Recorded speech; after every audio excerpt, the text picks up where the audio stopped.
Thomas Guénolé, bonjour, merci Bonjour. beaucoup d'être avec nous. Alors, Je vous en prie, 12 c'est un plaisir. partis de gauche, dont la France insoumise, mais également le Parti communiste français, soutiennent ce mouvement des cheminots, car cette réforme proposée par le gouvernement préfigure, selon vous, la casse du service public? Oui, c'est très simple à comprendre parce que on a déjà vu ça avec les télécoms, notamment, et on a vu ça avec la Poste. C'est toujours la même méthode. Vous avez un changement de statut juridique d'un service public qui est à l'origine une émanation de l'État et qui est transformé en une entreprise publique. Et on vous dit, c'est juste un changement de statut juridique, n'allez pas y voir autre chose, qu'est-ce que vous imaginez là? Et puis Le après, gouvernement nie vouloir privatiser voyons. pour l'instant la SNCF. Oui, sauf qu'on nous l'a déjà faite, cette blague-là. On nous l'a déjà faite, c'est-à-dire que dans les traités européens, qu'est-ce qui est marqué? Qu'une entreprise ne peut pas être en position de monopole. C'est interdit par les traités européens. Donc à la seconde où vous transformez un service public émanation de l'État en entreprise, les règles européennes qui existent vous imposent une ouverture à la concurrence. Et alors, ouverture à la concurrence, soit dit en passant, dans le cas spécifique des trains, c'est complètement mensonger, c'est-à-dire que vous ne pouvez pas faire passer deux trains à la même heure sur les mêmes rails. C'est matériellement impossible. Donc la concurrence, au sens où on l'entend tous, n'est pas possible, ce n'est pas ça qui va se passer. Ce qui va se passer, c'est que, comme pour les autoroutes, vous aurez sur tel rail, à telle heure donnée, tel prestataire de train sera en monopole. Vous n'aurez pas, si vous devez prendre tel train à telle heure, vous n'aurez pas le choix, vous n'aurez qu'un seul prestataire, mais ce sera un prestataire privé. Ça veut dire quoi? Ça veut dire que, comme pour les autoroutes, on va finalement découper le rail français en un certain nombre de monopoles mis les uns à côté des autres. Et donc, en réalité, c'est se partager une situation de rente entre grandes firmes, parmi lesquelles il y aura une seule firme qui restera publique. Aujourd'hui, le Front National également s'oppose à cette réforme. Je m'en contrefous. Est-ce qu'il n'y a pas un front anti-européen qui est en train de se former là, sur cette question du rail? Je récuse toute tentation de nous mettre dans le même sac que le Front National, plutôt crevé. Donc, non. Réformer la SNCF apparaît pourtant nécessaire aujourd'hui. Le réseau est vétuste. Il y a déjà beaucoup de retard. Quel est le rapport avec la privée, Quel est le rapport avec la transformation en marché? Beaucoup de retard. La dette du groupe est colossale. Il faut faire quelque chose aujourd'hui pour améliorer la situation de la SNCF. Quel est le rapport avec le fait de transformer ça en marché? Vous me dites qu'il faut faire quelque chose. Je vous pose la question. Quel est le rapport avec le fait de transformer ça en marché? Le fait de moderniser le réseau? C'est pas contre vous en particulier, on entend ces éléments beaucoup, mais je dis juste, entendez bien que le fait de moderniser le réseau, c'est une question d'investissement. Quel est le rapport avec le fait de transformer ça en marché? Ce sont deux sujets différents. Aujourd'hui, le gouvernement nie vouloir privatiser, je le rappelle, la SNCF. Alors il s'agit... Attendez, excusez-moi, mais la question est, voulez-vous qu'à la place des trains publics, vous ayez des trains privés qui passent? Parce que ce qu'on appelle ouverture à la concurrence, c'est ça. Et je le répète, il est matériellement impossible de faire passer deux trains à la même heure sur les mêmes rails. Donc l'ouverture à la concurrence est matériellement impossible. C'est pas ça qui va se passer. Ce qui va se passer, c'est ce que j'expliquais tout à l'heure.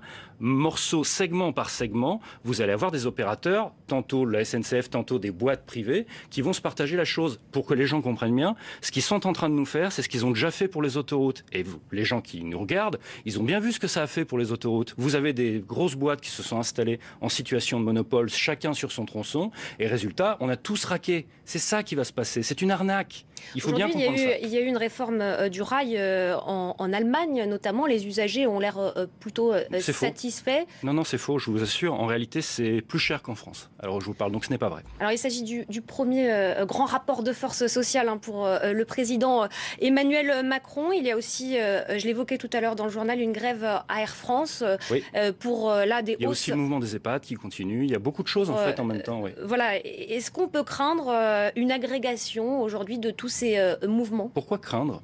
Ce serait plutôt une bonne nouvelle si on souhaite que le rouleau compresseur antisocial s'arrête. Pourquoi le craindre? Non, on peut le souhaiter. Et moi, effectivement, avec d'autres, notamment à la France Insoumise, mais pas seulement. Vous souhaitez un mouvement comme en 95? Nous souhaitons fêter dignement les 50 ans de mai 68 en ayant mai 2018. On ne peut pas être plus clair, car je rappelle, juste une petite parenthèse, on entend beaucoup ces temps-ci que mai 68, c'était un mouvement, une révolution des mœurs, un mouvement sociétal par des étudiants qui voulaient baiser en liberté dans le dortoir des filles. Pardonnez-moi de l'exprimer comme ça, mais c'était pas ça, mai 68. Mai 68, c'était une grande grève massive de blocage de l'économie du pays. Plus de 10 millions de salariés du public et du privé, madame, se sont mis en grève. Résultat, ils ont obtenu que le gouvernement cède, et c'était pas n'importe quel gouvernement, c'était le gouvernement du général de Gaulle. Donc pas le genre de type à céder, on est d'accord. Et ils ont obtenu à l'époque, entre autres choses, une augmentation de plus d'un tiers du salaire minimum. Plus d'un tiers du salaire minimum, c'est énorme, vous en conviendrez. Et une augmentation générale des salaires de 10%. Voilà ce qui se passe, et donc c'est pour ça pourquoi je vous parle de ça. Parce que pour les gens qui nous regardent et qui hésiteraient à se mettre en grève, en particulier les fonctionnaires, les routiers, etc., quand il y a une grande grève, une coalition de grèves en réalité, de blocage de l'économie du pays, quand on regarde le XXe siècle, à chaque fois que ça s'est produit et que l'économie du pays a été bloquée, le gouvernement a cédé. Il n'y a aucune exception. Ça s'est passé en 1919, en 1936, dans les années 50, en 1968, en 1995. À chaque fois que des grandes grèves bloquent l'économie du pays, le gouvernement est obligé de capituler pour une raison très simple. Si les élites demain décident d'arrêter de bosser, c'est pas grave, on trouvera d'autres élites. Mais la situation a un petit peu changé aujourd'hui. Mais si la population salariée, de manière massive, provoque une grève de blocage, on est bien d'accord que les élites ne peuvent pas changer de peuple. Donc en réalité, le rapport de force est de notre côté, pour peu que nous y soyons déterminés. Alors, malgré tout, aujourd'hui, la situation n'est pas exactement comme avant. Je veux dire, l'opinion n'est pas derrière... Si, l'opinion est à 50-50. 53% des Français interrogés qui estiment que la grève n'est pas justifiée selon un sondage IFOP, contre 46% qui pensent le contraire. 46% soutiennent la grève. Pour les gens qui nous écoutent, quand vous êtes à 46, 54, 53, en fait, ça veut dire que vous êtes dans la marge d'erreur. Et donc, en réalité, on est à moitié-moitié. C'est une bataille de communication qui débute aujourd'hui. J'insiste là-dessus d'abord, il n'y a pas plus de raison d'affirmer que les Français seraient pour la grève que contre la grève. Et donc, j'en profite étant sur votre plateau, encore une fois, c'est pas par rapport à vous, bien sûr, c'est par rapport au traitement médiatique des grèves en général. J'ai une question. Puisque la moitié, à peu près, un peu moins de la moitié pour l'instant. Non, à peu près la moitié, parce que le fait de dire un peu moins, c'est dans la marge d'erreur. À peu près un Français sur deux est pour les grèves. Pourquoi à une écrasante majorité, quand je vois des Français à l'écran sur les questions de grève, ce sont des gens qui sont contre les grèves? Pourquoi à une écrasante majorité, je vois des usagers qui sont contre les grèves? La moitié des Français, approximativement, sont pour les grèves. Est-ce qu'on pourrait eux aussi les voir davantage à l'écran? Je précise, c'est pas particulier à France 24. D'ailleurs, vous faites plutôt partie des JT que j'aime bien regarder. En tout cas, le gouvernement est déterminé à tenir bon. Quand sont prévus je précise là-dessus, pardonnez-moi, mais quand le gouvernement dit « mais attendez, on fait de la concertation », c'est un mensonge. Le gouvernement reçoit les syndicats pour dialoguer sur la réforme, mais absolument pas pour négocier une modification de la réforme. Donc ce ne sont pas des négociations, donc c'est de la com en réalité. Et quand le gouvernement dit « je ne céderai pas », vous savez quoi ? Tous les gouvernements qui ont cédé face à une grève de blocage ont commencé par dire qu'ils ne céderaient pas. Souvenez-vous d'Alain Juppé. Voilà, on suivra ça. Merci beaucoup Thomas Guénolé d'avoir été notre invité.